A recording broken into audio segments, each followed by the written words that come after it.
Hey, how y'all doing? It's your girl Didi Leggett, aka the Core Queen, and I am back with another episode of the Core Queen Chat. And today we have one of my amazing friends. He's a guru in the financial space. I cannot wait for y'all to talk to him. We got Mr. Jamaree James coming on the show today. Before we bring him on, I'm going to introduce him. I'm going to let y'all know who he is, what he does, and what he's all about. So Jamari is a serial entrepreneur with a master's degree in accounting. He currently resides in Atlanta, Georgia, and he considers himself a financial strategist aiming to empower those around him, particularly individuals from underserved communities, groups in society who have been excluded from the financial table. With this objective in mind, he intends to continue providing access to the knowledge that he's acquired.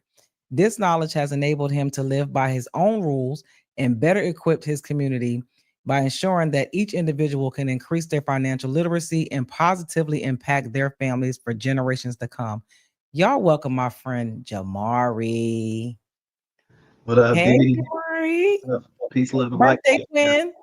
I know, right? Birthday twin. Shout out to them Libras. Hey, Libras, we bring balance to y'all lives. Y'all better respect us.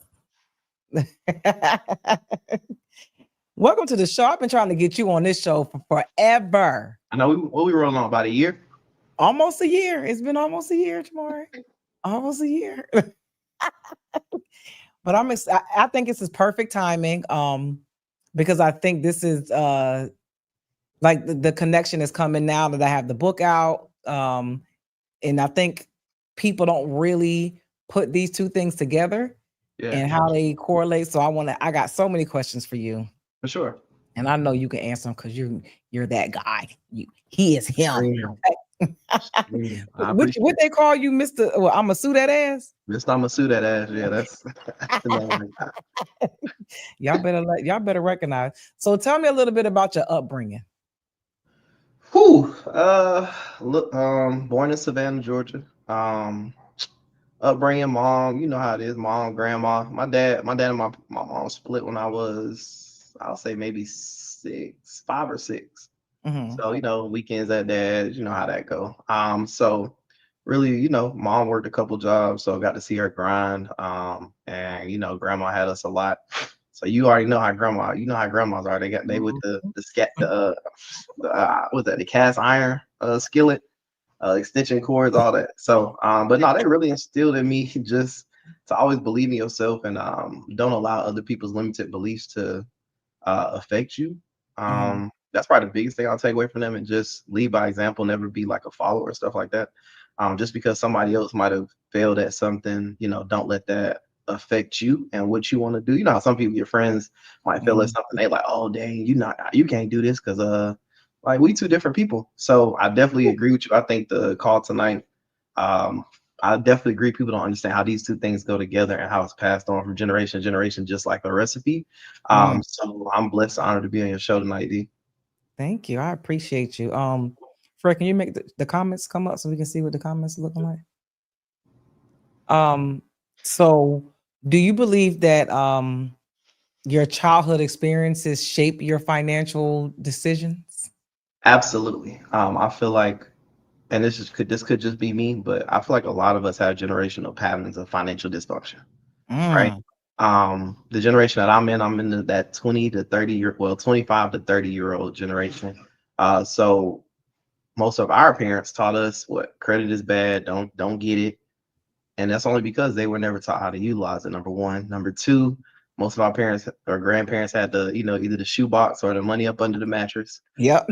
Rather than invest in it because they want to lay their eyes on it at all times. But I think people don't really understand how that financial programming feeds into your childhood trauma, which leads into obviously your adulthood. And I feel like we get a lot into, when we become adults, we like, oh, that's just the way I am. But people don't understand, like, you can change your healing, your habits. Most of us live off hood economics anyway. And something I ask people around my age is, how far has that gotten you? Or they be like, oh, I'm trying to be like this person, that person. All right, cool. How far did they get them? Uh-oh. You know what I'm saying? Most of us saw growing up athletes, drug dealers. We didn't see that many doctors in the neighborhood. We didn't see that many surgeons. We didn't see that many lawyers or things like that. growing up. Not everybody. I can't speak for everybody. Some people Right. with those opportunities, and some of us didn't grow up um, in two parent households. We grew up in single parent households with grandma, right? So we've seen evictions, food insecurities, um, just trauma, shame, a power struggle for our community in a whole. And I think that it wires us to avoid not only risk, but fear of Oh. loss, and emotionally overspend or hoard. Like I talked about the money under the mattress type situation. And I've had this conversation with both my parents and my grandmother now that I'm, of age and Mm. sit at those tables. But like I said, we inherit more than grandma's recipes when it comes to, these type of conversations. So what were those types of conversations like when you talk to your mom and grandma about this stuff? What was that conversation like? So with my mom, I mean, I tell the story on almost any podcast I go on. Like I saw my mom work 3 jobs, so I only saw my mom really on the weekends or Oh. late at night, right when she get home. If I'm still up, but I'm asleep because I got to put my daughter, I mean not my daughter, my sister to bed to get ready for school the next day. So Mm. those conversations were really, I mean, she always said growing up is like you use the same type of decision making in corporate that you do every day. You're gonna work hard. You're gonna get after it. You're not gonna let nobody limit your I won't say um totem pole how far you can go, but never Mhm. let anybody down talk you or make you flustered in a job. So the conversations with her were, I mean, the same. I mean, I embodied it. Like in college playing sports and stuff like that. I know your kids are Right. athletes, you understand. Yeah. And really just understanding like the life you want, you can create it. It just might not always go exactly how you want. So being able to adapt. So I just saw her work hard. My dad was always a hard worker. He was kind of chill, laid back dude. He ain't Mhm. gonna say too much until somebody piss him off. But the conversations that I had with them were really just like now I'm giving them advice. They call me and ask me questions. I'm like, damn, am I the parent? Like I'm the parent now because I've taken that time to study certain stuff and I'm able to give them advice. Like my dad loves, he did what his dad taught me. He fixed cars. He has an HVAC business. He knows how to Mm. fix an 18 wheel. Like he does a lot of stuff, but his favorite thing to do is to flip, old schools like Caprices, Mhm. Chevys, Torinos, Monte Carlos, like stuff like that. He liked to buy old cars from in the Midwest or out up west Seattle, Washington, probably as far as it went, rebuild them and sell them. Okay. But for the longest, he kept doing it with his own money, and I'm like, Dad, you working backwards. Like, and he has perfect credit. He just was scared. He don't. I'm not gonna do nothing with it. So just those conversations and being able to show him, Wow. hey, you can do this. You can leave your job. You don't have to stay there. Like you know what to do. You making 20, 30, $40,000 every time you flip a car while you Mm. staying at a job. So the conversations were different. And I try to have those same conversations with my younger cousins. Like a couple of my younger cousins, my aunt passed early this Mhm. year, so a couple of my cousins stayed with my grandmother. And one of my little cousins made a comment. He was like, "Yeah, I don't think I'm gonna go to college because I see how grandma's life is." Da da da da. And I'm like, "You can't compare what you have now in 2025 versus what your grandma had in 1960, 70." I was like, "It's two Right. different generations. It's different opportunities." So the conversations were interesting per se, Mhm. and it literally led back to I just did what my parents taught me, which is what most of us get, and that's where the trauma comes from. It Yeah. doesn't just start in adulthood, right? It starts when the lights got cut off in third grade, right? It starts Mm. when there wasn't enough food for everybody to eat, so you watch your parents not eat at night. So it was those type of Mhm. conversations that really helped me understand like and see certain things early on because my parents had me early 20s, so I feel like I grew up with them. Right. Right. When I look at them now, they're in their 50s. I grew up with them. Like I'm 30, but I grew up with them. So everybody like, you got an old soul. I'm like, yeah, because I grew up with my parents. They went outside. He They was said at they the going crib. Yeah, outside. I'm chilling with my grandma watching Right. she used to watch Law and Order and NCIS. Like that's what I was doing. So Wow. Okay. Yeah. And it's like we really don't. It's I get frustrated when I hear that I'm doing what I know. But right, you can know more. You can do different. You don't have to stay stuck in that generational bind right, where for sure. yeah, where everybody's doing the same thing. But I feel like a lot of people make excuses for themselves. They'll say, "Oh, Mm. I didn't know," or "Oh, I didn't do this," and I tell them, "Well, shit, you know how to use social media, so you can get on Google, you can get on ChatGPT, any of these other things, and go ahead and build out or study what you want to learn Yep. to get out of that scarcity mindset, to change some of your debt habits, and some of the survival spending that some of us do. Because a lot of people be like, "Oh, I deserve it." That's everybody's favorite saying, "I deserve it." Okay, okay, okay. All right, you deserve it. I got you. Yep. And that's that mindset of I'm going out every weekend. For what are we celebrating? I ask people that all the time. Like people be like, you Hollywood. I only catch you every now and then. I'm like, nah, I'm not outside because I have nothing to celebrate. And Right. hey, if you want to go turn up, by all means, do your thing. That's just not for me every single weekend because it's like, bro, Yeah, like it's $50 the park. listen, You're gonna pay 3 times what you're gonna pay for a bottle of liquor if you go somewhere, if you drink. And it's just expensive. Outside is expensive every weekend. I can get it your birthday, maybe once a month, or right. you catching up with your homeboys or homegirls. But I realized because of that generational trauma that's been passed on, that dysfunction is that age of like 25 to 35, people give up. They Mm, like the way life is, D. They cool with it. They work a job, and yeah. there's nothing wrong working.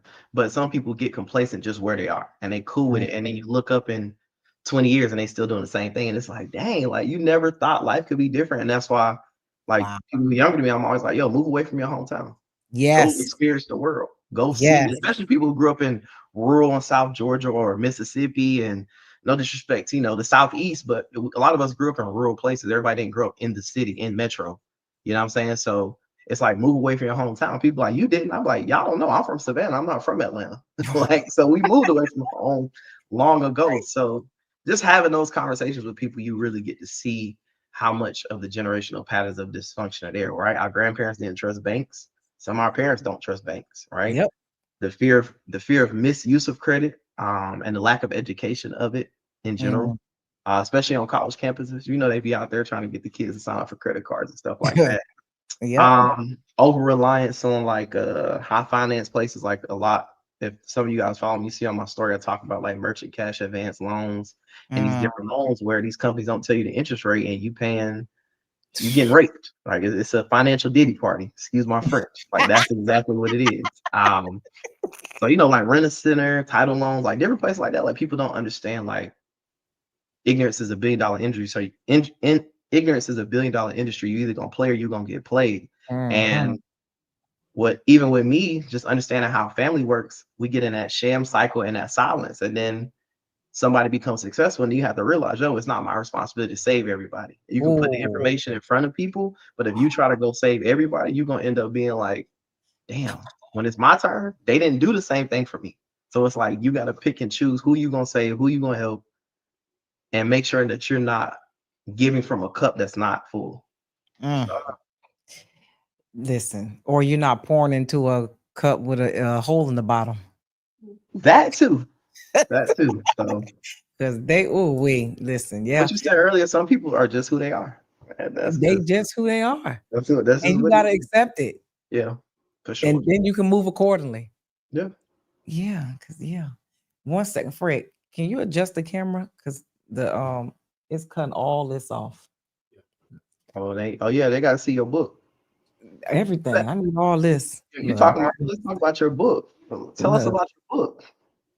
Oh, we here to talk about you. No, my book, breaking the cycle of childhood trauma. It was definitely. Oh Lord, you done took me out the whole frame. I got the You gotta YouTube. She got the zoom you. it back She out. got the YouTube play. Hey, I want to tell y'all, shout out to D man. She literally just got nominated today as one of the best podcasts in Charlotte. So round of applause to her. That's just a testament to not only her resilience in this space, because we know it's a million podcasts out there. So Thank you, um, thank you, thank you. Zoom it a for little sure. bit more. Definitely gonna get Too touching on far that. out. Copy No, link. like yeah, in. So, a little more. That's good. But like make me like don't have me cut off. Sorry, y'all. This is Are you ghetto. good? We moved the studio, so we're trying to get it back right. It's all good. Next time we'll be in person, so it's all good. Absolutely. All right. So my next question: how does unhealed childhood trauma influence our beliefs about money, scarcity? I mean, success and security. Ooh. So if you think about how you grew up and maybe how a lot of us grew up who didn't grow up in a household where it's okay to talk about your problems, number one, Mm. but to speak on certain things that were out of a child's place, we we get to a space where you don't feel like it's a safe space to ask questions because you always either got belittled, Mm. chastised, um, didn't get the answer to your question. So then you was like, fuck it, I'm gonna just stop asking questions. So it like I said earlier, it continues that shame cycle and silence. So I'm sure you've seen it, and I've seen it too when I have consultations and even conversations with people. Is people, some people been struggling with stuff their whole life, they just never speak on it. And that's why I tell people all the time, like, if you need somebody to talk to, book a consultation, like, because suicide is real. Excuse me, my dog. Mm. Like, suicide is real, and it ain't just from a emotional standpoint. Sometimes it's because of financial situation. Nobody didn't teach that person um, how to actually save or how to actually budget with the old school teacher. My grandma taught me how to do that. Before I ever went to school, became an accountant, my grandma used to say, hey, you're gonna put how much money you make on this side and your Hmm. expenses on this side. As a kid, you don't understand it because you ain't got no expenses. And I wish Right. I could go back to being a kid again, right? But um it just, I think it helps continue that shame cycle in silence, because we got people that are struggling in silence, but because they didn't grow up in a family of love or around people who say, hey bro, it's okay to talk to me, let's have a conversation, or they saw uncle that was an alcoholic, Mm. auntie that might have, been a prostitute, or parents that, just were into different things, gambling and things like that, they never felt okay to talk about it. Mm. So we can't, I think, and I think this is something I always say about our community, and I don't understand, as we confuse secrecy with protection. It's like that's not the case. Ooh. We literally confuse secrecy with protection, and it's like that's not what it is. You being secretive about, somebody might have touched somebody other kid. Like, we being secretive about certain things that shouldn't be secretive because we don't want uh uh deacon so and so down at the church to know Mm. you. Like, but it's like, how are you supposed to move on from certain stuff, and how are we supposed to grow as a community, especially financially, if we're not talking about the stuff we have issues with because we don't want this person in our business? That shit Mm. is, it's crazy to me. Like, I have no problem. I literally tell people all the time, I have no problem saying, hey bro, I don't know this and I know you know it, so let's have a conversation about it. Or how can I pay for your time so that I can have a little understanding for myself? Because at the end of the day, at the end of the day, the day gonna end. We all gonna become adults, and we have to bring Mhm. it back to healing, because shame dies when the stories are told in safe spaces, Oh my right? goodness, So that much is a shame dies. word. I mean, it's just honesty. Me Yeah. as a black man, I started going to therapy in 2018. Mhm. Because one thing my grandma and mom always made me understand: you already got two strikes. You a black man. I'm sorry, you a man and you black, right? That's Yep. two strikes. So once I walk out that door, it ain't no making no mistakes. And Yeah. because of the presence of social media today, it's so Mm. much easier to get more in trouble than it was in the 90s when I was growing up. Yep. Right. So I just try to relay that and, like, let these young dudes know it's okay. You don't have to be what you see on TV right now. You ain't even graduated. Mm. You ain't even got a couple hundred racks, and that is okay. Stop allowing Right. society and people who are just surviving or trying to look a certain part dictate how you gonna live Mm. and how you gonna do your everyday. So And I'm glad you said look a certain part, because it's not reality. They just look like they are successful and they are struggling and they're putting up a facade, and people yeah, are really out here killing themselves trying to be like them, and they're not even what they're showing or they posing to be. listen, It's sad. I'm in a business venture with one of my cousins. We got Rolls Royce. I posted it one time. It's not in Atlanta. So when people see me in Atlanta, they expect to see that. And I'm like, wow, I got this truck right here that's paid off that ain't no car note. Like, what you talking about? Like, wow. Like, but that's what they expect to see all the time, because again, they're used to trying to look a certain way and not Yep. understanding that there's a trap in financial first. Like, if you're the first one to be successful in your family, it's a trap, right? Mm. It's a trap. It's a trap. Gee. So I think that's how it's I think that's the issue, especially like I said, in our community. I can't speak for everybody else. I can't speak for what nobody else is doing, but Mhm. minorities, we have a problem. And even people are like, oh, well, I came from nothing. Okay, it's somebody who had the same story as you that bodied it and they figured it Yep. out. So it's like, Period. I don't feel bad for nobody, because we all have the same 24 hours. So what do you spend your time doing?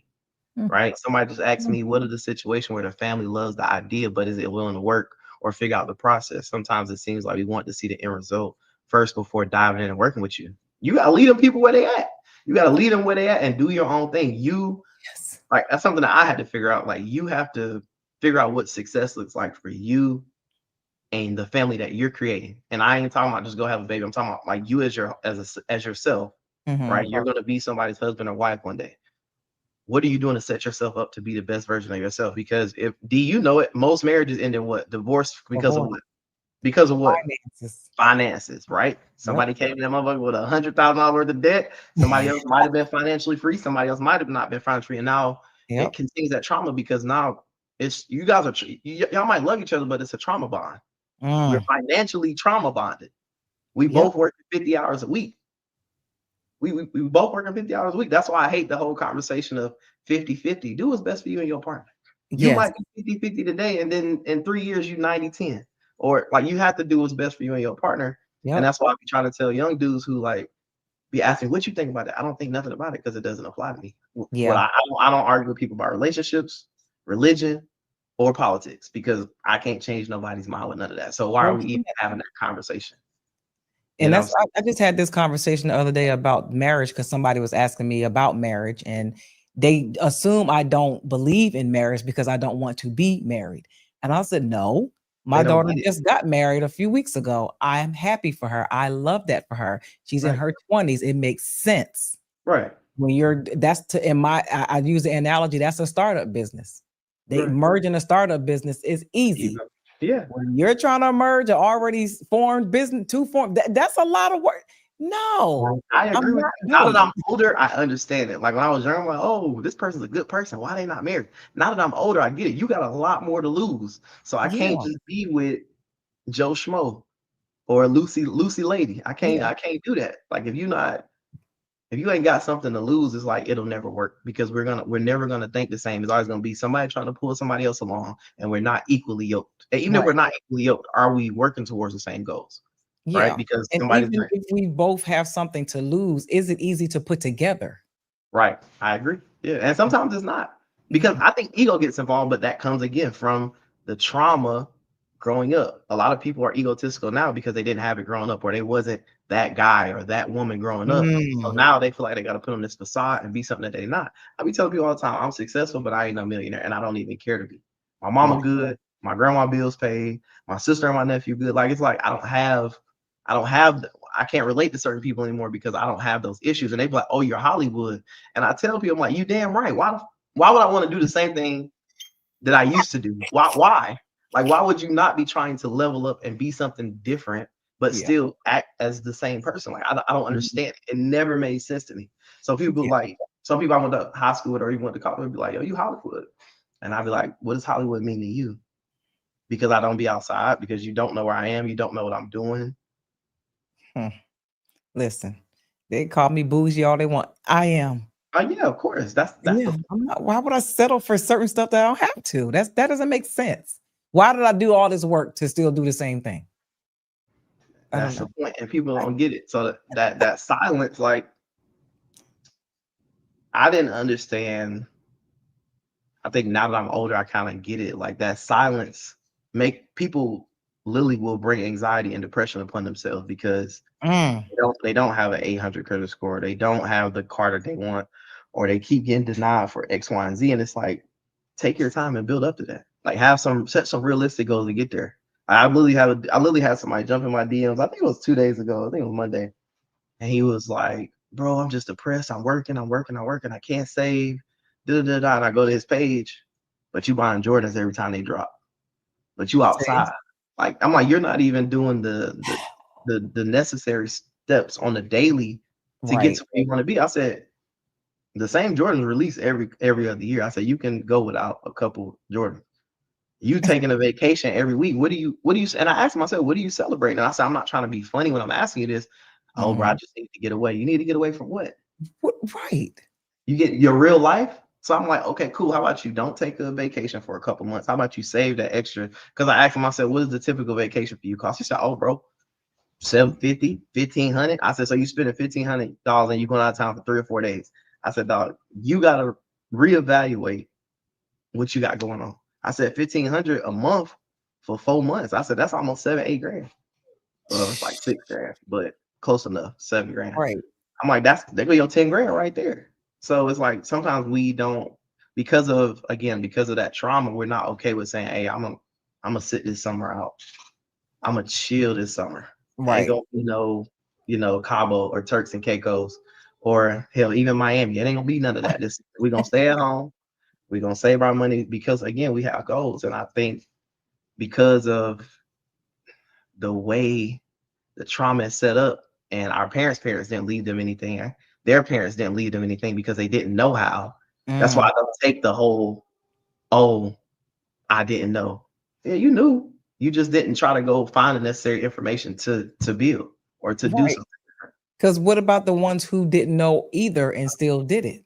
And that's what I tell people, like, yo, it's somebody who took your same situation and they bodied it. They were okay with Yeah. saying. And now I understand other ethnicities like Latinos. Latinos stay in the same house. It'd be 7 of them in a 2-bedroom. They saving money. Everybody paying Yep. $100. So I'm Yes. like, we don't do that. And because of the trauma of, again, our parents or grandparents say, hey, you got to be gone at 18. Mm. I be telling people, my mom told me I could come back home if I wanted to, and I Yep. would. I really I would. tell I my would kids sell the my house and same go back thing. home. You know what I'm saying? Yep. So that we don't. A lot of us didn't get that. Benji, stop. Can you stop? Because A lot that's of because our parents were still in survival mode. exactly. So it's like if we can not be in survival mode and actually create something that is sustainable for ourselves and for our families, Mm-hmm. and set up, the necessary asset protection and different things like that, whether however scary it may be to try to learn that stuff, our kids can have the same type of stuff. And the people be mad at me, they be like, oh, you can't, you have conversations with people of different ethnicities and you learn different type of stuff. You don't feel like they're the ones holding you back. I said, bro, the system is the system. You either gonna learn how to play or you gonna get played. I said, I can't be mad that this person or this person's ethnicity learns. No, let me get around them. Let me hang out with them a little bit. Let me hang out with them a little bit and learn some stuff that I can bring back to my people and Right. actually share. And if you with that, cool. If you're not, then it's just not for you. So we Exactly. have to unlearn, even with eating, right? A lot of our Mhm. families did soul food, a lot of that different stuff. Now that we're adults, we see some of that stuff bad. That's why we got diabetes. That's why we got hypertension. Listen. Like it's a lot that is going on in our community, but because again, that's what we did every single week. Mhm. It's like they said the audio's going. It's like that's the issue. Can So you put Jen's comment up, the last one? Jen said, thank God for not being a product of my environment. I learned from seeing their financial mistakes. I know that's absolutely, right, Jen. Jen, I appreciate you so much saying because I see people who your daddy was an alcoholic, or your mom was an alcoholic, but you drinking every weekend or you drinking Mm, every day. Like that's crazy. Like that is crazy to me. I don't understand that at all. And they yeah, go, oh, it's only one drink. It's just one drink. every day. It takes how many days to build a habit? What, Right. 7 days? So we not broke. We just unhealed. Like that's not it. It's like people Yeah, always go, oh, we're broke. No, we're not broke at all. We're definitely not broke. We have the one of the highest spending powers as an ethnicity. We're yeah, not broke. People just spend on what they want to spend on. That's just what yep, it is. yeah. So I say this all the time. I tell my little brother this D because he lives in Savannah now, and I be telling him you got to move away. I told him, I said, yo, the trauma that you've experienced in your life is not your fault. Everybody goes through trauma. But Mhm. your financial future, that's your responsibility. Yep. It's not I- me, it's not your daddy, your mama. Like we grown. Yeah. And that's A how you lot have of people aren't willing to sacrifice anything to get out of that, whatever type of like hole they're in, or what, like they may be comfortable at a job that's really not paying them that much, but they're comfortable there. So they ain't willing to do much sacrificing to dig out of that. and that's that comfortability thing. I said 25 to 35, people give up. Like Dang. so one of my first jobs out of my master's, while I was still trying to find a job, I worked at a warehouse. Like I literally Mhm. did. I worked at Fastenal. What's that? And off Fulton Industrial Boulevard in Atlanta. So if anybody familiar with that, I worked there, drove a forklift, and I'm meeting guys in there that like, yo, I've been working for this company 15 years, and I'm like, you've been working for them 15 years, and you still on, and it's nothing wrong with that. I'm not downing nobody, but it's like seeing stuff like that made me think like, nah, like I need hell, to, we yeah, gotta, like we gotta be we some type of and I elevation. look, and I went home and I applied for like 30 jobs and like literally till because I saw it. And people get stuck. Like it doesn't matter that you Yeah. got a master's degree, it don't matter that you got a trade. So I be hearing that. I'm like, your belief is in what you deserve, right? So if you Mm. believe that's the most you can do, then that's the most you could do. Yeah. And Yep. that's just what it is. I agree. So in what ways Can growing up in survival mode affect someone's ability to plan financially? Okay. Growing up in survival mode, they don't know how to plan. So Mm, it's almost the same way where they tell you big into fitness. Um, a lot of people eat once a day or twice a mm, day. Your mhm. body goes into survival mode. So it don't matter how much you're working out, you're not about to lose no weight because your Yep, body like, hey, I just ate. I don't know if you're gonna feed me again until tomorrow. Right. yep. So it's the same thing when it comes to getting out of survival mode. You get a mindset of, all right, cool. We'll just say I made 10 grand this month at work. Well, we're gonna say 10. We'll say even 12 times 5 is 60. We'll say 5,000. I made $5,000. Mhm. You'll pay your bills, and then whatever's remaining, you'll just spend it on whatever you want to do to have fun because you deserve it. Rather than saying, I'm serious, because think about it. That's what people say. I deserve it. Or hey, bro, you going out this weekend? No. Or yeah, where you gonna be at? So it's conversations like that. And I think it has to do oh snap. My bad. It has to do with relationships too, because think about it. If I was born in survival mode, I might not know how to love. I might not even know how to express my emotions. So how can you be in a relationship with somebody? And it's the same thing with your finances. You Mm. didn't learn how to express yourself financially. So now you don't know how to. So every time you get a little bit of money, it's like, keep it. I'm keeping it. Or I'm gonna spend it on what I want to spend it on type Yeah. situation. So that's kind of Mm. how I look at it. Like that's because that's the issue. We have to unlearn even survival mode. You got to unlearn survival mode. Mhm. Any trauma that you had as a kid is not your fault, right? But it is your responsibility to heal yourself, whether that means going to therapy. But again, that therapy is a big step for Black people. And I encourage, and I don't care if you grew up in a two-parent household, Mm. go seek therapy because you don't understand how do I put this, and I don't want to be rude. You don't understand the other sides of the trap. Whether you grew up in a single parent household or you grew up in a two-parent household. 'Cause I know people who grew up in two-parent households that feel like their parents weren't even there, Right. right? And there are people Yep. who grew up in a single parent household and they're how do I put this? They grew up around love. Like me, both my parents love me to death. My grandmother loved me too. So I never would say I didn't grow up around love. Mm. Absolutely. But you gotta love yourself enough to say, hey, I want different. I want different for myself. I want different for my kids. What am I going to do or what am I going to sacrifice to get there? And it only Right. I've been telling people it don't take that long. It takes 6 months. 6 months Mm. you get a totally different position, new job, new career. My bad, because there are a lot of skills that people can acquire. So it's a lot of stuff that people can do to get to where they want to be. I don't know why I just keep doing this to Yeah. get to where they want to be, but they don't. People don't want to do the work. Like people do No. not want to do the work just to change. And I'm like, bro, how do you not want to do the work? One of my coaches, one of my college coaches, he's now the head coach at FAMU. Shout out to Coach Coach, he's the head football coach. He told me in college, he said the definition of insanity is doing the same thing repeatedly and expecting a different outcome. So if you've Mhm. been living the same way for 5 years and you can't sit down for a year and not do nothing to Mm. put yourself in a better position or to have more disposable income to invest or to go find a mentor or to learn about something. Everybody talk about real estate. That's easy. Find somebody who's done it and they've been successful, and we go from there. Yes. Can you put So, Jen's comment up? what you got, Jen?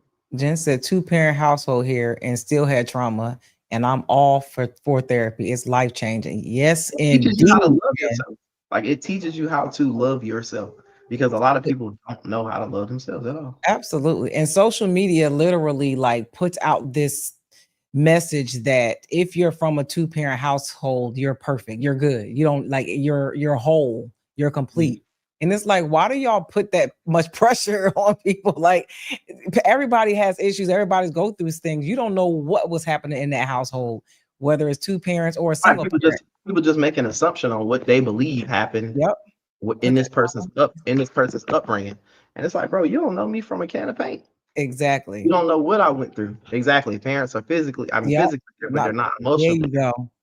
And that's So why I hate when they will demonize single parents because some single parents are like superheroes and they make it happen. They everywhere, they're mostly supportive, like they're doing a thing. So to blanket everybody with a certain thing, whether it's a single parent household or a two-parent household, it's just it does a disservice to people because I think it may steer people away from therapy that have been in two-parent households because they think they shouldn't have something wrong with them. They shouldn't have Everybody got something wrong with them, whether you grew up in a two-parent everybody, household or not. Like it don't matter. everybody. Two-parent household or not, everybody has some type of trauma, whether it's emotionally, whether it's physically. Some people dealt with the pressure of trying to be perfect. Like they feel like they Yep. had to be perfect in that two-parent household, or even in a single-parent household. Yep. So I think we just gotta do better as a community. We gotta make it okay to have the conversations. And a lot of people don't want to have the conversations because they feel like it makes them look weak. They feel like it Mm, makes them less of a man. They feel like it makes them like look like a kid or yeah. dumb. And it's like, bro, that's just your ego. Like when man or woman, that's your ego. Like Yep. I do this now. If I start having a conversation with somebody, and you can see when somebody's like body language changes. As soon as I see that body language change, I know you catch an attitude, the conversation's over because I'm Mm, not coming from a place of I'm not coming from a place of disrespect. I'm coming from a place of trying to understand. For me to mm, understand, I gotta ask questions. So if the first thing you do is get defensive, we can't have a conversation. We're not on the same level emotionally. We don't have the same emotional intelligence because you think I'm attacking you when I'm really just asking you a question. Let's have a real conversation. yeah. Can you put that comment up? Jen said they did what they could with what they knew, but didn't seek to improve or take on that responsibility. Yeah. Yeah, I agree. Yep. Because some people think they're perfect, or they think, hey, look, I make all this money, I'm good. Ooh. Bro, money is not Ooh. everything. Money, I won't say money is not everything. Money is a big piece of it, but it's like that saying, you can't unlame a lame. Like if you were corny, you always gonna be corny. You just corny with some money, right? It don't change who you are as a person. And me being transparent, my God, that was a kingpin. He was at the top of a 52-man indictment. One of the biggest things he said, you never sell out.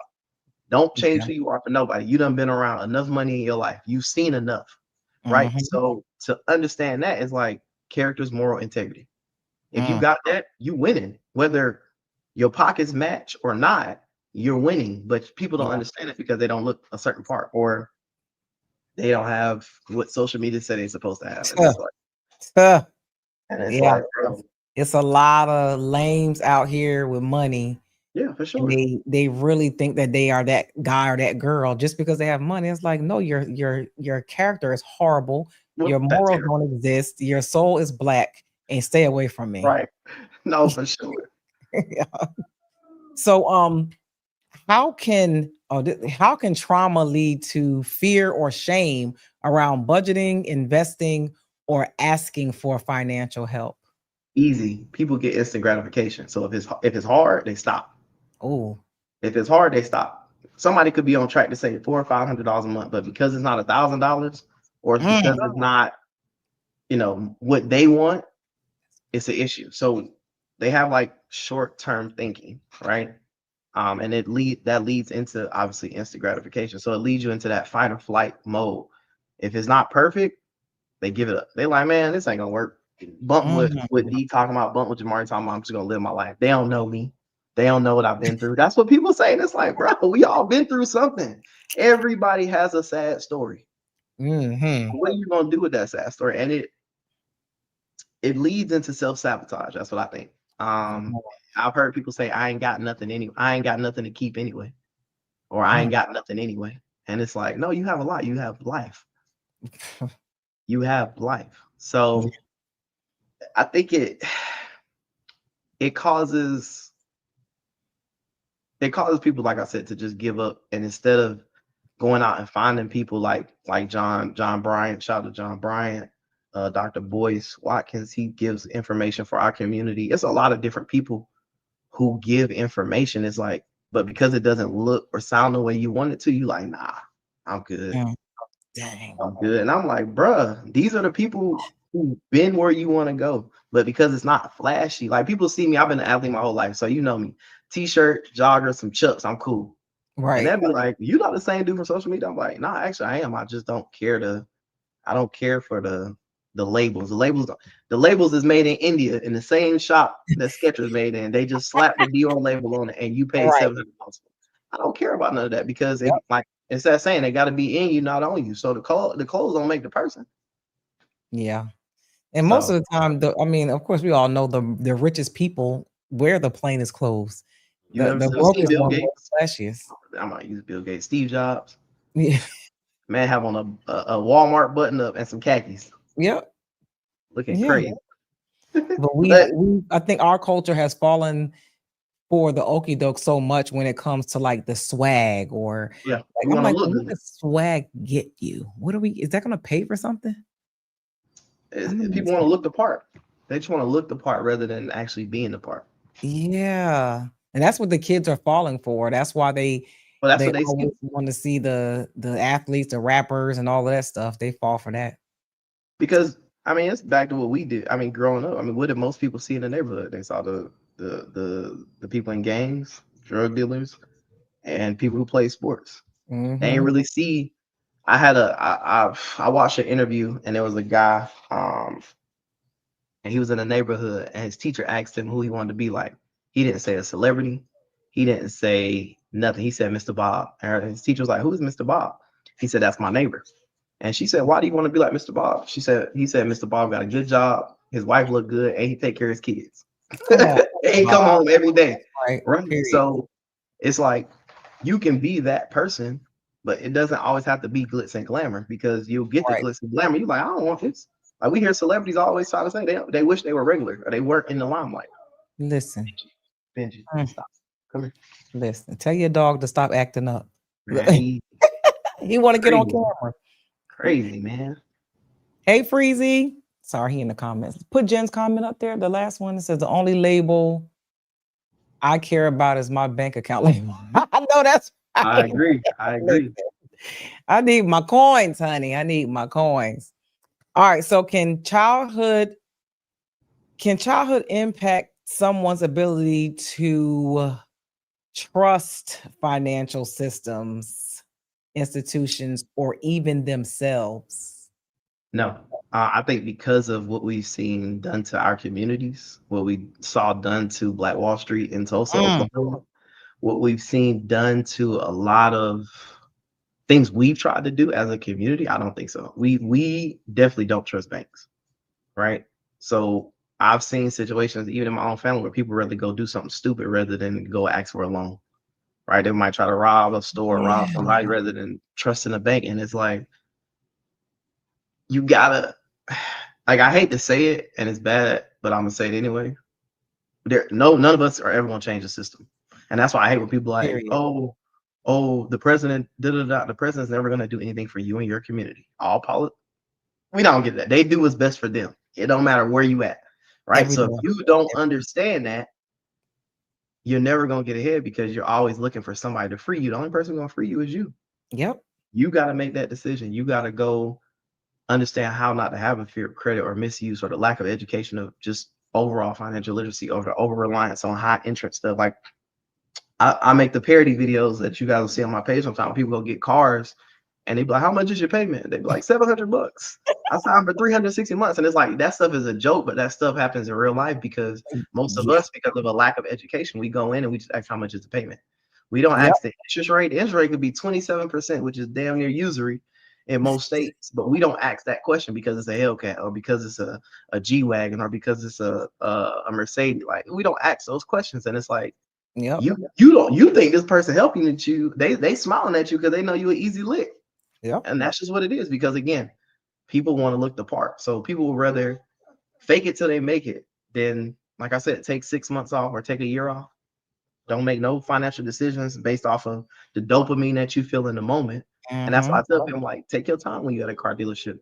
If you ain't got a pre-approved when you walk in there, take your time, read the paperwork. Don't let that car salesman, and just no disrespect to car salesman because y'all got a job, but don't let nobody pressure you into the decision. If you feel like you are uninformed, take that contract home. Take the paper home. You can always come back tomorrow. The car Exactly. gonna be there. I don't care if they tell you it's not gonna be. The car gonna be there It's tomorrow. gonna be there. It was there when you got there. All right. So I think, like I said earlier, it's that psychology piece. Trauma has wired us to avoid risk, to fear abundance, which I don't know why, because we spend the most money. You can be as abundant as you want if you Mm, just do it right. Or we emotionally overspend, like I said earlier about the I deserve it. Why do you deserve it? I hear women say that all the time, even women in my family, I deserve it. Why? right. What did you do different Right. today that you did last Or we week? or we, we just hoard. We hoard stuff like we buy clothes and you ain't just because you liked it in the moment, you might have never wore it. See, now you stepping on my toes. Oh, Don't my do bad. My bad. My bad, D. I apologize, but no, that's I mean Oh that's man, that's just how I it is. be giving stuff away though. I do be giving stuff away, and I'm like, all right, I'm not buying nothing else because I don't need this. I could just wear it again. Right. I'm working on that. I really am actively working on that right now because it's ridiculous. My bad. It's ridiculous. Anyway, anybody want to sponsor my clothes for the show? You know, Screaming. if you got a Screaming. clothing line, You got a clothing girl up, line, somebody. sponsor. All right, let me get to another question. Okay. How can someone begin to unlearn the scarcity mindset that they inherited? The first thing I always tell people, just pick up a book. There's Mm, literally a, there's literally a book that I read not too long ago. It said it was a I think it was a letter to the Rothschilds. I mm, think their dad wrote a letter to his sons. I bought that book and just started reading, and I was like, even the first I didn't want to put it down until I finished. I think it was only like 9 or 10 chapters, but it was like small chapters. It's only mhm. a letter that he wrote to his kids before he died, telling them what exactly he wanted them to do. Wow. Right. And we get it, we can't beat the system, right? And there Nope. are some things we just never will change. Like, and that's just what it is. Because Mhm. none of us were born in the elite families, and we never gonna meet none of them. We never gonna be a part of it. But it's like, what are you doing to build your own table? So I read that book, and I would encourage people to just start picking up books from people that look like us. Mhm. That's a minority that became successful. Just read about what they did. Some of them went bankrupt millions of times. Some of them were facing foreclosure. Some of them had to move back in with a cousin or with brother or sister. And it's like that stuff is okay. And if we really understood that and moved like that um from a I'll say an upbringing perspective, a lot more of us would be successful. Oh snap. Hold on, Yeah. D. Gotta get the charger to the laptop. It's about to die. Hold on. Okay. And I was gonna say, while he's off, I was gonna say a lot of times, like if you don't want to read or something like that, like just getting around people that you aspire to be like.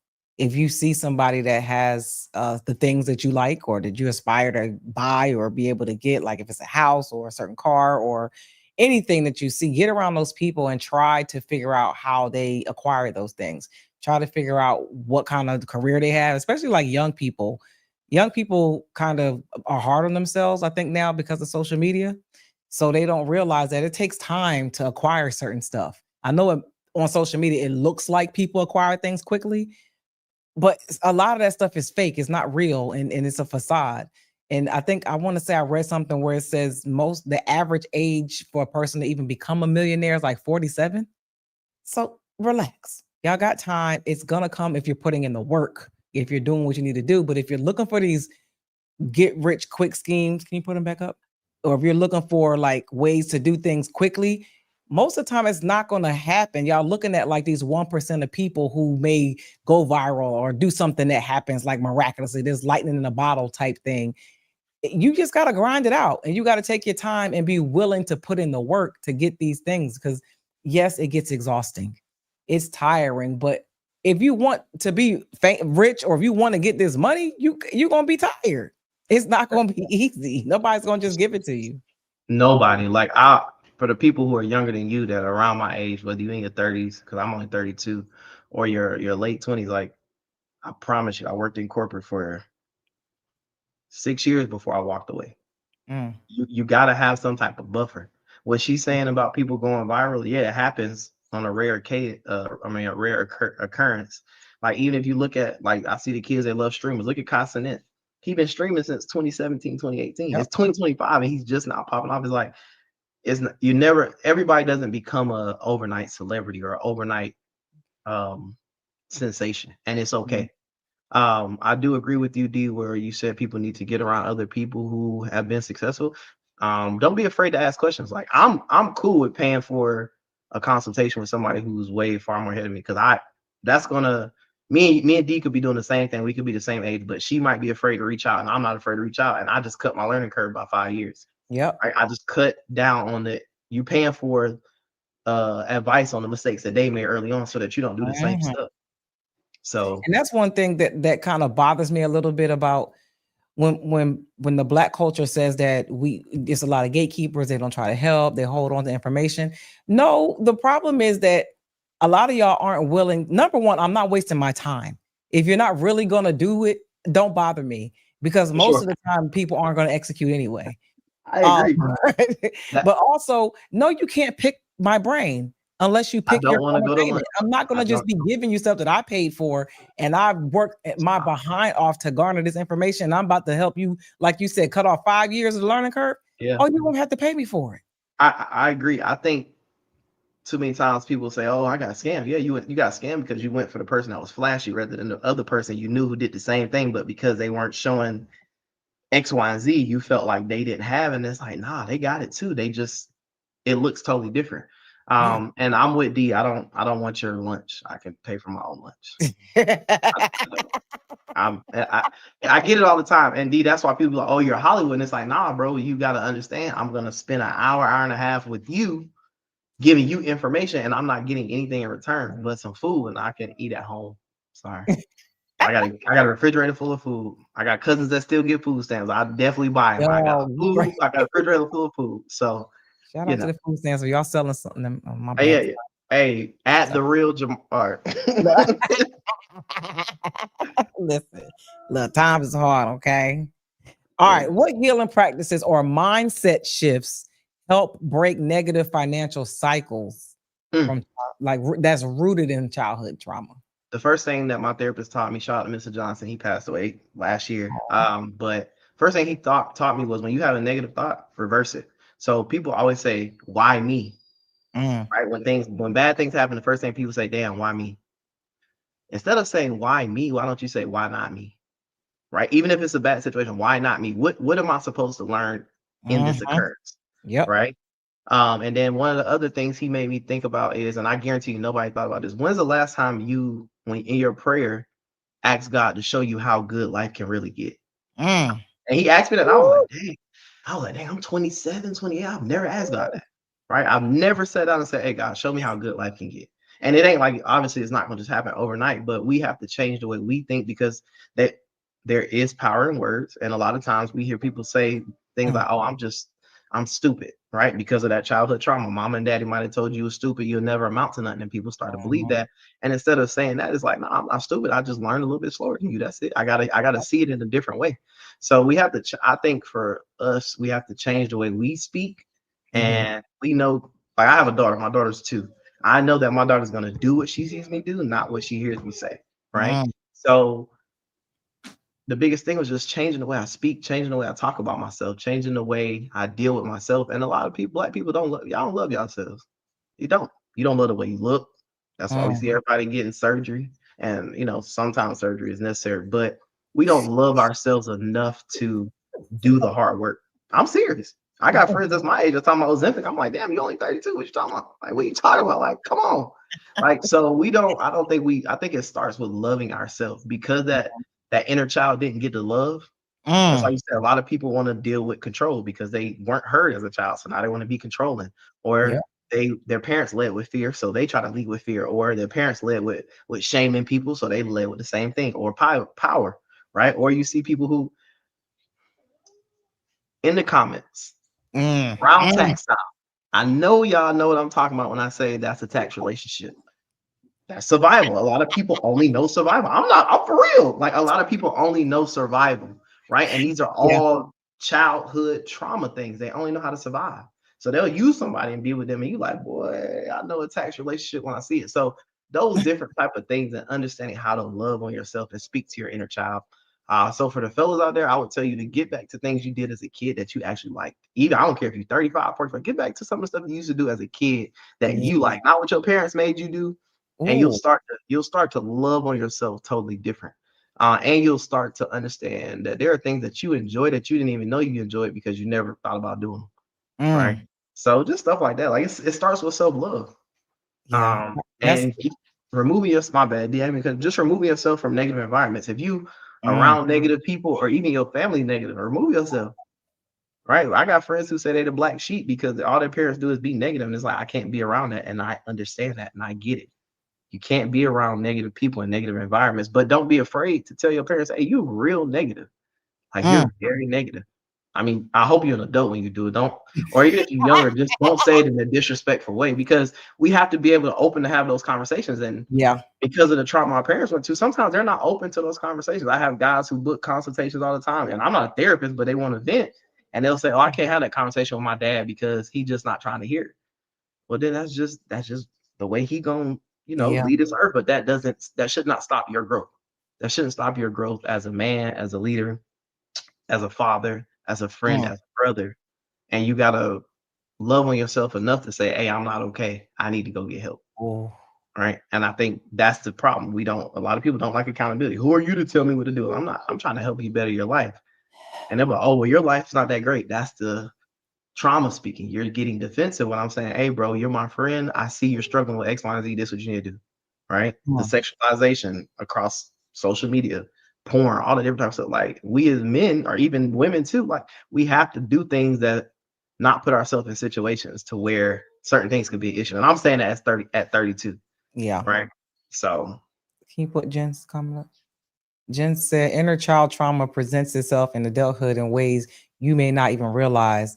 That subconscious mind is no joke. Absolutely. yep, Absolutely.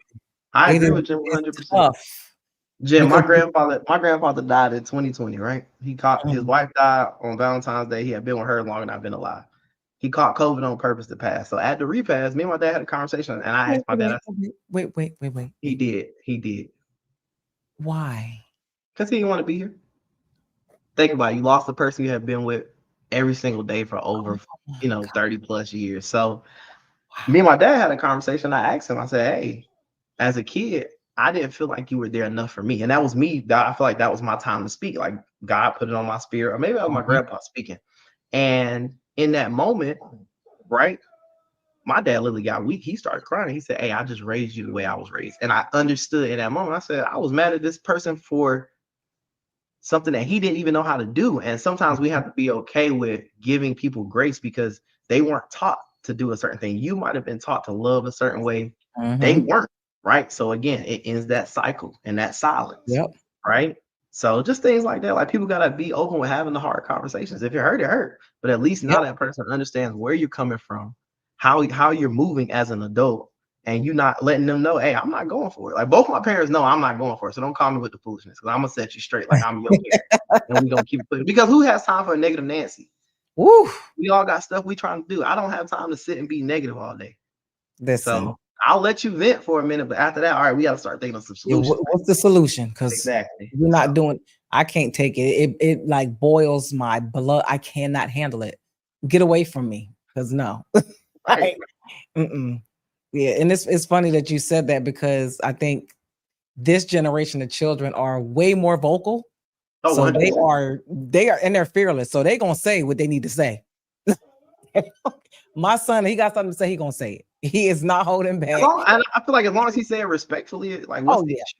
Well, he As long know as he says that I'll he throw him coming out a from a place of window. I respect. mean, but So something that I want to get to people who are watching, like, you have to be okay with naming the pain without shame. Like I just said, like, you have to be able to say it and not be shameful. Whatever you struggle with, right? Because mhm, again, a lot, like Jen said, whether you had a two-parent household or not, a lot of us were raised like in survival mode. You weren't raised around healed people, so they mm, didn't know how to heal you, right? And the first step to, like, liberation, and this is something I learned in therapy, is acknowledgement. Like, you have to be able to acknowledge the issue, right? You have to be able to acknowledge what's wrong, and be willing to say, "Hey, I'm not okay. Now it's time for me to reprogram my subconscious mind," like Jen said. Um, because think about it. Some of the biggest things I'm sure you heard growing up, D, and I wrote them down because I heard them too. I just gotta hustle hard to survive. mm.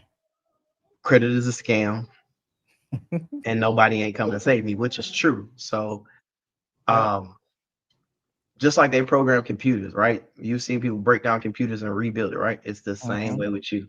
But I think it starts with, again, having that reconnection with your inner child. If you never get with your inner child and work on the things that you struggle with, or the things, or speak life into yourself, like something that I say every single day is, I release what is not mine to carry.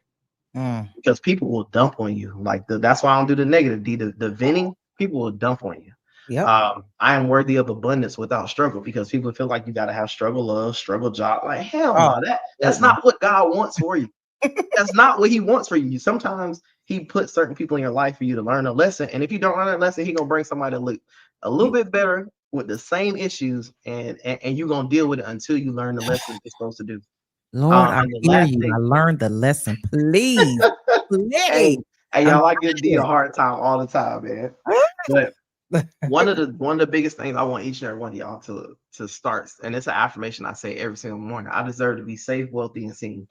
Right? Mm, I deserve to be safe because I'm a black man. I'm black and I'm a man. I deserve to be wealthy because, again, God wants you to have abundance. There's no way that just preachers, pastors, doctors, lawyers, attorneys, and people who've built successful business are supposed to be successful. No, you can be wealthy. It just might not look the way you want it to look, and that's mhm. okay.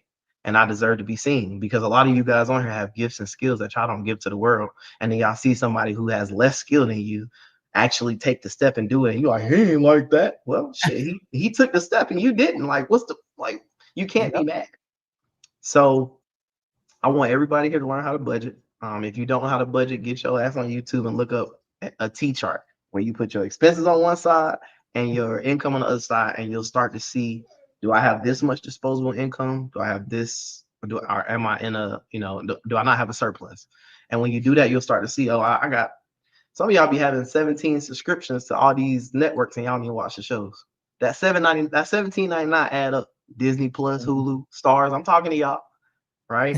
Um, the system isn't built for you to win. So the quicker you understand that, and the more you leverage the fact that it's not built for you to win, and you get around people who don't judge you, Mm, you get around people who understand therapy is very key. When you find the right therapist, you get around uh mentors. I spend a lot of time with elders. So if I see older people walking to the store, I always try to pick them up, because they might give you some wisdom right then and there. And you never know, that might be your guardian angel.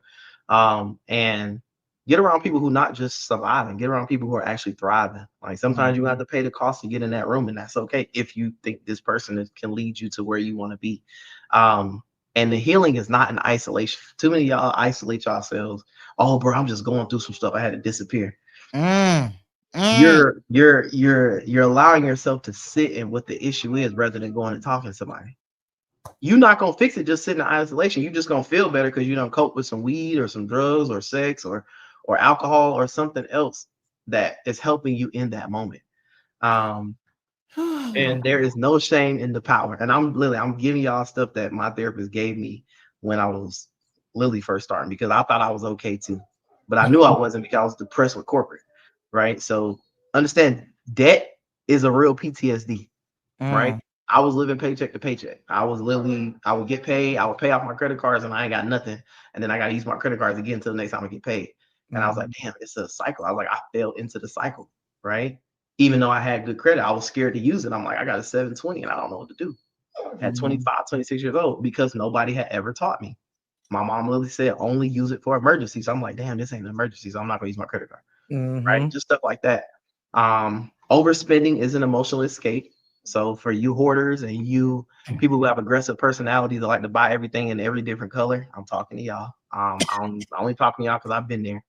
Avoiding bills is a trauma response. Avoiding bills is a trauma response. Just Mhm. just hold yourself accountable. Like, you have to teach yourself Ooh. emotional regulation. Um, and Mhm. every dollar you spend is a reflection of your beliefs, not just your income. Mm. These are all things my therapist gave me early on. So I ain't spending no um, more money. I'm sweet. I ain't say that now, but understand, y'all. Hey, normalize rest. We got to normalize rest, abundance, and boundaries. A lot of y'all don't have. A lot of y'all think y'all got to work, work, work. No, if you don't sit your ass down, you're not a machine. I know you think you're a machine. I know you think you can work 60 hours a week. It does not work like that. You're Now, not. why is he yelling at me right now? I don't I'm appreciate screaming. that. I'm just get listen, you're not, because I was the same person. You're not lazy for wanting peace.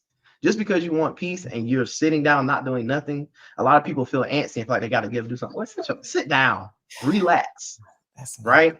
You're not wrong for wanting things to be easy. Like, you want ease. You're not wrong for that, right? Abundance is your birthright. And I'm sure each and every one of y'all heard that. Boundaries are divine, because if you don't have boundaries, people are going to take advantage of you. That saying, A giver never gonna stop giving, but a taker damn sure ain't gonna never stop taking. That's real. Ooh. And the last thing I'm gonna leave y'all with, two sentences, well, really three. Our ancestors fought so we wouldn't have to work ourselves to death. The rest is part of reparations. And how I put this, healing is not just about therapy. It's about reclamation. That's what Mr. Johnson, God rest his soul, taught me. He was like, it's about reclaiming your time, reclaiming your truth, reclaiming that bag, and reclaiming your joy. And a lot of you guys have lost it because we didn't learn financial literacy. We don't have financial health. We don't have financial education. And it starts with telling yourself you deserve more. So, if your partner's spending all the money, you deserve more. If you in an abusive relationship, you deserve more. If Yeah. you don't know how to say no, you deserve more. Right. Oh, So we gotta start with ourselves. And again, it goes back to healing yourself and understanding, why am I this way? A lot of people are that way because they didn't have it growing up, or they didn't feel love growing up. So they want to be loved. So they do whatever they have to. And it's like, bro, you crazy. I done told y'all about them tax relationships now. Can you So put Jen's comment up?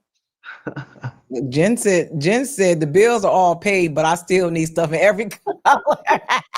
hey Jen, as long as the bill's paid, okay? As long as the bill's paid, I'm cool with it.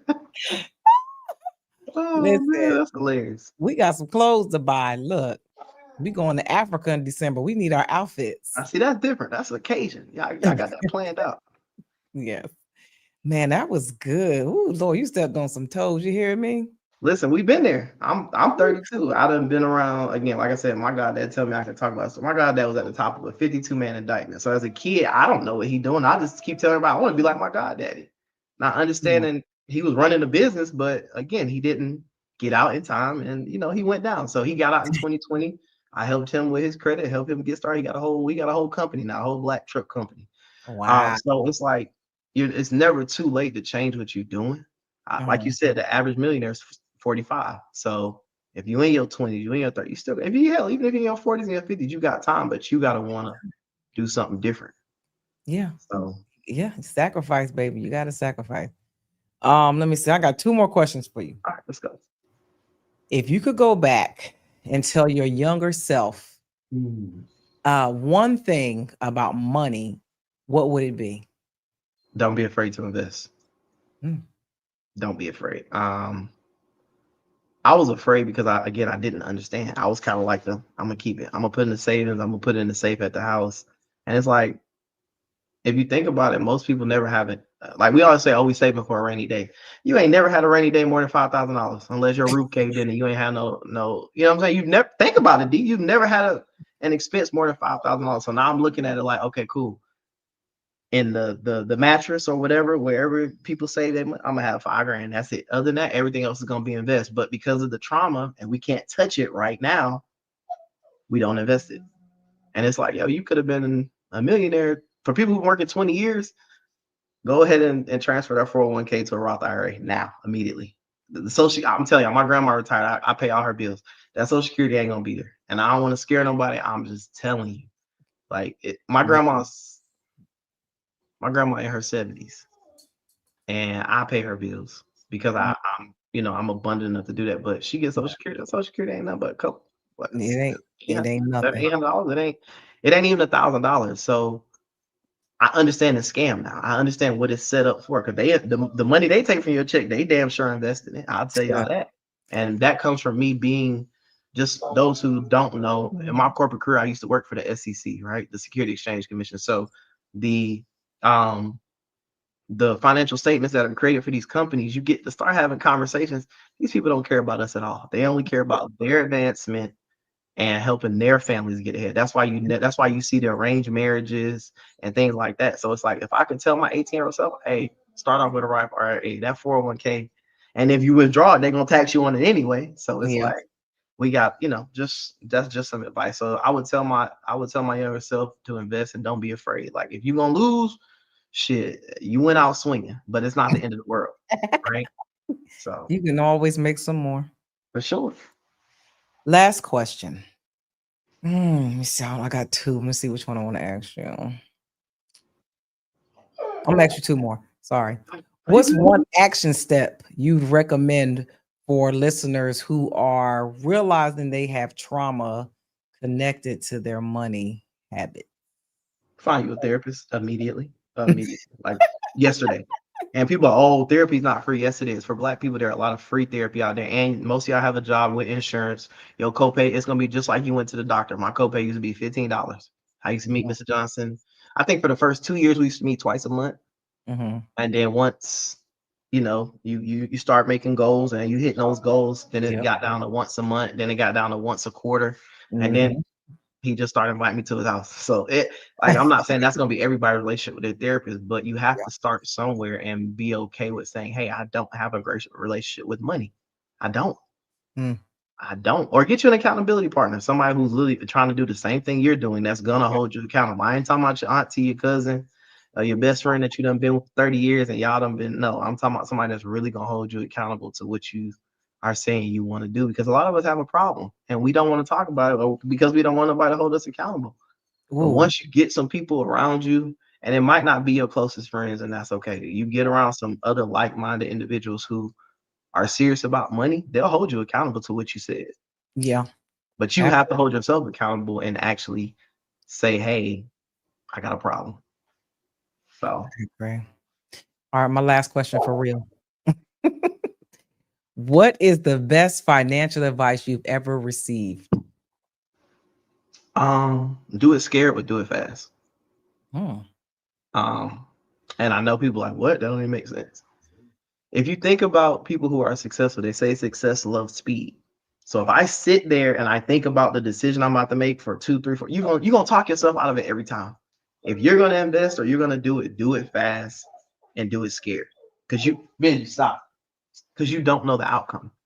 You don't Mm, know what's gonna happen. But again, we go into it with what's the worst that could happen rather than thinking what's the best that could happen. What's the best thing that could happen?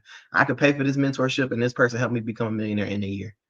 I mm, could pay for this mentorship and they give me some game that I did not know.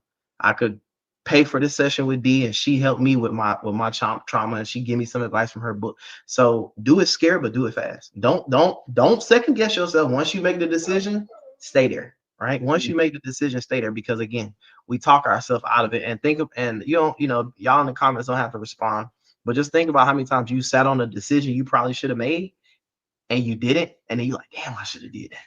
Yeah, I should have did that. yeah, So that was so good.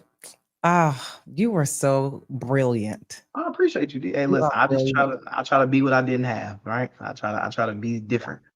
And you So actually you helped me out with a financial decision not too long oh ago. yeah, we had that conversation. Yeah, So I did. appreciate that. Oh yeah, for sure. They was about to take you up through there, huh? What?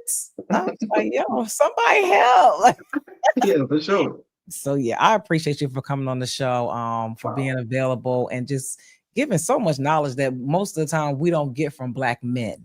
Oh, for So sure. that was just this was so Listen, good. we all in this together. Like I feel like everybody who watch our show, they my family. Like we all in this together. Yeah. But we have to again, we got to get out of that mindset of thinking people just trying to get over on us. And it's like, bro, I tell people all the time, D, when they book with me or they want to do investments that I'm doing, so I'm like, bro, I done been around money my whole life. That does not motivate me. I done been in Mhm. a room with stacks. That doesn't motivate me because at the end of the day, one decision and it's gone. God can change your decision overnight. I mean, your life overnight. What? So understanding that it motivates me even more to make sure I'm doing right by people because I've been in business for myself now, what, 6 years? I never been once called a scam. I never Mm, plan on being called a scam because if I can't help you, I ain't taking your money. I'm gonna tell you, hey, there's nothing I can do for you. But I might know somebody or can direct you in the direction. yep. Go talk to this person or go book a session with this person. But that I think that's the biggest thing. I don't understand that. I think the issue with black men sometimes, and I could be wrong, but I know I'm not wrong because I have family members who are way more successful than me and are professional athletes or other things. The issue with black men is it's a and excuse my French, it's a it's a wee measurement contest, and it's like who Mhm. got the most money. And it's like why, Yep. and it's like why does it matter? If you ain't about to do nothing with it, or you're not about to invest back in your community, or like like it does not Yep. matter how much money you got. I agree. You still, like you say, you still can be a cornball, right? And Mhm. most people just want to be successful to, well, I would say most black men want to be successful just to show off. And it's Yep. like, bro, I don't care about that. I got a daughter. Next gen, I got a nephew. I know I want to make sure they're straight, but I know Yeah. that there are more people who grew up like me and like, damn, I want to find somebody who's gonna help me or at least help me with a plan. I'm like, that's what I'm here to do because I did not have that even being around. My uncle was in the military for 32 years, a lot of successful people around me, but I didn't have what was for me because I knew corporate wasn't for me. Mm, It is. So yeah. Well, you're definitely necessary and we appreciate you. I appreciate y'all. And you can let the folks know if you have anything coming up, how they can get a consultation, how they can follow you, whatever you want the people to know, let them know. For sure. So I'll put my website in the chat. If you want to book a session, we can have a financial conversation. It's just my name. Um, and D said it. They call me Mr. Imma Sue Dat Azz because I take third party debt collectors and banks to the bank. Yes, he did. If you getting sued, by a third party debt collector or a bank, contact me. Let's have a conversation. I just feel like there are people like me out there that want to be that bridge and be that gap for people that look Put it just in the like chat. that come from a mind. Oh yeah, my bad. No, I I'm didn't put sorry. it in the comments. No, Okay. my engineer gonna put it in there. Okay. I didn't come from a place of seeing people want to work together. I came from everybody trying to showboat and show this person that you bigger than this person. It's like, yo, we don't have to do that. We all can work together and be successful because why? Other communities do it. It'd be 100 of them. Everybody bring $1,000, and now we got 1 million. Now we going and buying a hotel, and we gonna build us a portfolio and sell it to a Yeah. bank for 100 times what we bought it for. So it's and investing in other countries. There's people out there that look like us that are doing that. But Yeah. again, until you get around those people and they not flashy, you'll never know. You'll never know until you change the way you think and the way you operate. So Mm. Yes, indeed. Absolutely. Thank you so much, Jamari. no problem. Y'all make sure y'all need to get a consultation so y'all can stop buying all that stuff in different colors. That's what y'all need to do. We I need a consultation so bad. Oh Jesus. I'm screaming. I appreciate you, but y'all know who I am. I'm Didi Leggett, the core queen, and y'all know how to find me. I'm on social media, all platforms, either Didi Leggett or the core queen. You can find me. You can Google me. My website to get my book is thecorequeen.com/book. Please make sure you get my book, Breaking the Cycle of Childhood Trauma. This book will save your life. It'll change your life. It has so much information in here about my past and also tools on how to raise emotionally intelligent daughters. We need some women out here who are emotionally healthy and independent. So y'all make sure y'all get my book. It's a great gift to give people who have daughters. If you're a daughter, even if you're not, I have a whole chapter here about the men in my life as well that helped shape and mold me. So get the book, y'all. I'm telling you, it's a gem. It's a great book. It's a great read. And what I have coming up this weekend is a big weekend for me. From July 25th to the 27th. First time ever in Charlotte, North Carolina is Ebony Fit Weekend. If you haven't heard of Ebony Fit Weekend, you must have been on a rock, but they travel from city to city, hold huge fitness events. So I'm co-hosting this weekend. If you're in Charlotte, come out Friday night to Imperial Charlotte. I'll be hosting 6 o'clock until, and then all of the fitness events are on Saturday, and then the brunch is on Sunday. And then Sunday night, I'll be off to Augusta, Georgia for the Southern Plug Music Awards, where I'll be up for Podcast of the Year. So shout out to Southern Plug Music Awards. And like Jamari said earlier, I just got notified today that I have been nominated for the Carolina Music Video Awards Podcast of the Year as well, and amongst some of the most top of the line podcast. So I'm so excited about that. That event will be in September. Well, the biggest thing and the most important thing to me is coming up on August 23rd from 12 p.m. to 6 p.m. Eastern Standard Time in my hometown of Bristol, Pennsylvania, my annual back to school bash in honor of my late grandmother, Evelyn Joyce Leggett. Y'all, please come out, donate, volunteer. Just bring the kids out there. We're gonna have horses for them to ride. We got book bags, school supplies. We have bouncy house. We got water ice, all kinds of stuff. We got a dance team coming out to entertain the kids. We're gonna have some games and some prizes. We're gonna feed the kids and everything. So please make sure you come out. And if you can donate, please donate. We have Cash App, we have Venmo, we have Zelle. You can hit me up. Look on my pages. It's everywhere. It's pinned. make sure you help us make this a success. It's 1 month away from today on August 23rd. So let your people know if you're in my hometown, come on out. It's a big event every year. I think that's all. I can't think of nothing else because I'm sleepy, but I'm tired. I appreciate y'all in the comments. I appreciate y'all for supporting each week. Please make sure if you're on Facebook right now, can you please go over to my YouTube channel, leave a comment on this video, like it, subscribe to the channel, turn on your notification bell so that we can keep the content going on YouTube. That's what we're trying to get the platform growing and monetized. So please go over to YouTube, the Core Queen Chat. Check us out over there and view it every week on YouTube. I appreciate y'all more than you know. We'll be back next week. I have a very, very, very, I think next week is let me look at my calendar before I say the wrong person. I think next week is my very special guest. And y'all know why in a second, if it's the right week. Y'all know my dates, they just be running together. But I want to make sure y'all are here for next week's show. Let me see. Yes, next week is a very, very, very, very, very special guest. My daughter, Dajane Shack, newly married, the person who inspired my book, who has inspired my entire life. She will be my guest on my show next week, Wednesday, 8:30 p.m. Eastern Standard Time. Y'all, please make sure y'all tune in and share this with people. It's going to be a very powerful episode. I'm here to hear all of her feedback from the book, and just to see what she has to say and how she took it in. So y'all make sure y'all tune in. I appreciate y'all, and I'll see y'all next week. Bye, y'all.